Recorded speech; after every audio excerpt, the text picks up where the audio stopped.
Timed events are becoming more common than ever in online multiplayer shooters.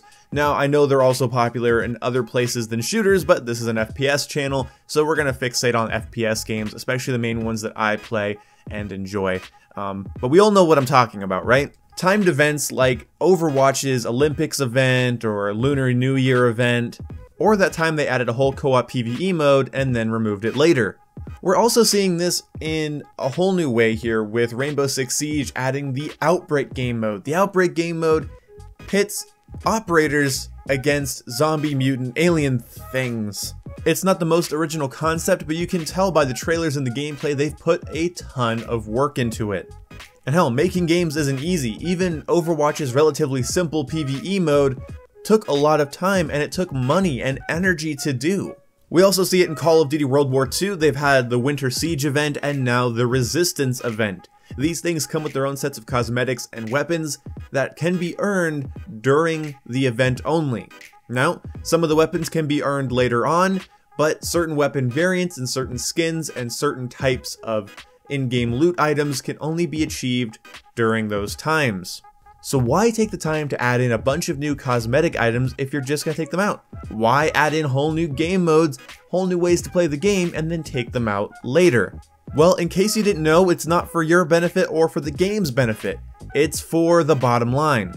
One of the things you want people to do as a developer, as a publisher, almost more than anything else, is after they own your game, they have to play it more than other people's games. For instance, if during Overwatch's PvE event, a Battlefield fan that also plays Overwatch was interested in that PvE event, well, they're not going to be playing Battlefield that much at all while that event is active. They're going to take their playtime and put it into something that's not going to be there in a couple weeks. And the developers make damn sure you know they're not going to be added back quickly because that PvE mode for Overwatch has not been added back. And that was quite a while ago. Maybe they'll add it in with changes every year, but that means still that people are going to log on and try to catch it every year.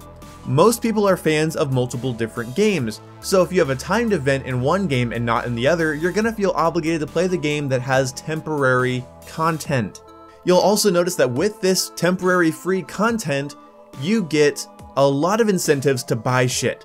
For instance, Rainbow Six Siege has added the Outbreak packs, which can only be purchased with Rainbow Six Siege credits and not the in-game earnable currency. These will be available for a limited time and have cosmetics that can't be earned after they're gone. So needless to say, you're gonna want them. These events irritate me because they're unnecessary.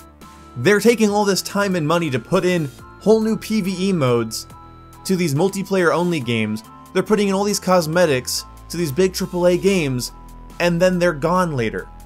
They're temporary. What's the point in making them temporary? The only point I can see is that people will buy the game in that time frame so that they don't miss out. They will spend money on microtransactions in that time frame so that they don't miss out because maybe they don't have the time within that time period to grind. I know that Overwatch makes a lot of money in its microtransactions during these timed events because they know that once that timed event is over, you're not going to be able to get these skins or whatever else they added in. So instead of making the game bigger, instead of expanding the game's variety portfolio, it's just there. It's just there and then it's gone. It's to get you to not play other games. Rainbow Six is adding the Outbreak mode so that you don't go play Call of Duty if you also enjoy that game, or if you also enjoy Battlefield, or if you also enjoy Overwatch. It's trying to get as much of your playtime in those 4 weeks as it possibly can. One of the arguments I heard was that if they just kept these things in, it would detract from the reason the developers want people to buy the game. So what that means is the reason Overwatch had to take its PvE mode out after a while is because too many people would be playing that and there wouldn't be enough people in quick play or in ranked play.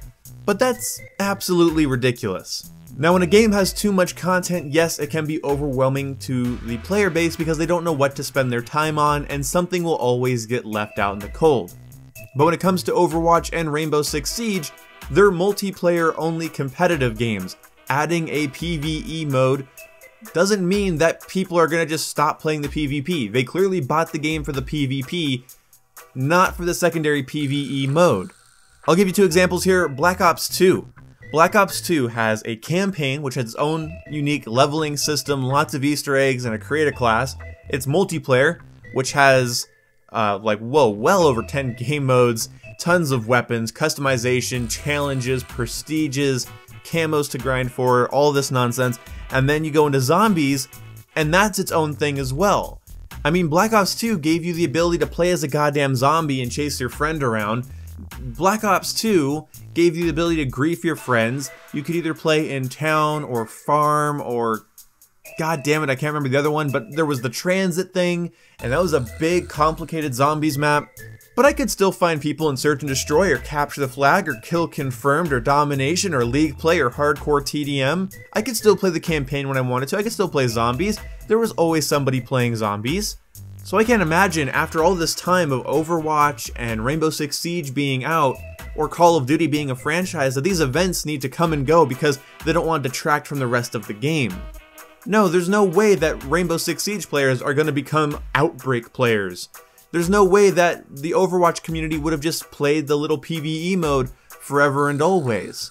Look at Titanfall 2. Titanfall 2 is a small player base, but I can find people in Frontier Defense just as well as the multiplayer modes, most of the multiplayer modes. And Frontier Defense was a PvE mode that was added in later, for free.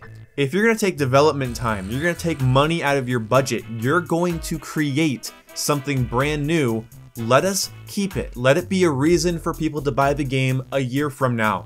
Let it be a reason for me to hop on even when I'm not in the mood for the main meat of the game. Let it be something that creates a more substantial, worthwhile experience. On console especially, Rainbow Six Siege and Overwatch are not cheap games. I think Rainbow Six is priced the same on console as it is on PC. I know Overwatch is cheaper on PC, but it is not cheaper on console. These are priced AAA games with big development companies behind them. And same goes for Call of Duty. The reason they're adding in temporary game modes, temporary events that have temporary things you can buy and earn is to steal your playtime, to get your money, without having to actually add anything to the game. Because if they added it to the game, you might feel like, oh, I can play that later. No, they don't want to add it to the game. They want to temporarily add it to the game. Because if it's temporary, you have to play it then. So me personally, I like things that make the game bigger. I like permanency. I like something that comes into the game and is going to be there 6 months from now. It is a staple. It added to the game, especially when it's free. That is so special to me as a consumer. As a fan of a lot of these games, it's so special to me. I feel valued. I don't feel like they just want my money or my playtime. Because what I see when Ubisoft adds in a really cool game mode for only 4 weeks, what I'm seeing is, oh, don't play Call of Duty for 4 weeks. Don't play Battlefield. Don't play Overwatch. Don't play Halo. Don't play other games for 4 weeks because this is gonna be gone. You're not gonna be able to play it anymore. You can't earn these Outbreak packs anymore. I don't like being pressured to play a game. I don't like my time feeling held hostage. I'm not saying these timed events are bad or they're a detriment, but they're a waste of time, which could just be considered a bad detriment. It's money and time going into something that's not going to be there in just about a month. But I guarantee you in that month they're going to sell copies, they're going to sell micro DLC, they're going to get people to play a lot, they're going to get other games' player numbers to dwindle.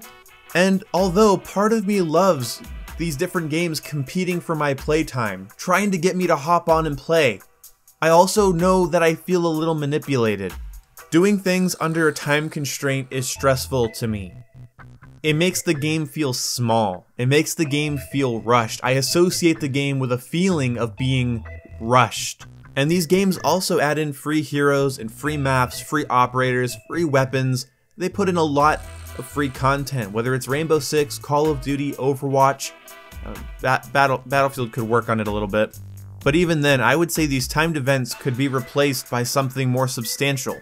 Call of Duty World War II could have maybe had 3 free maps over the last couple of months. Maybe instead of a 4-week-long, horror survival mode for Rainbow Six, they could have added a campaign. Or I don't know, just kept the Outbreak thing in permanently and make it something me and my friends can play whenever we're tired of getting our ass kicked in casual because we suck. And I know I was more interested in Titanfall 2 when it added kind of a PvE tower defense mode, which still granted you XP and weapon levels. And I think it'd be cool if Overwatch had like a permanent PvE type of mode you could play with your friends and work together on, and not have to kind of endure the combat loop and the gameplay loop that's so prevalent in Overwatch. So I'm not saying these games don't do anything right. I'm not saying all these games have terrible post-launch content. I'm not saying timed events are inherently evil. I'm proposing that the time spent on these events could be used to create substantial additions to these games. For free.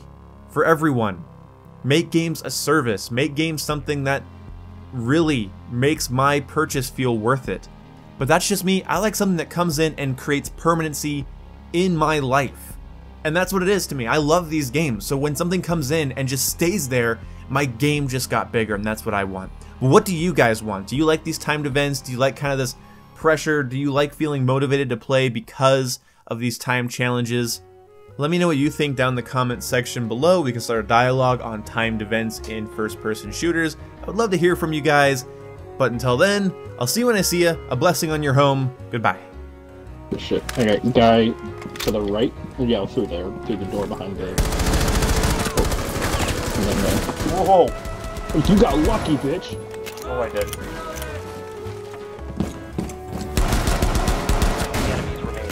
Oh, sweet Jesus. You out of rifle ammo? Yep.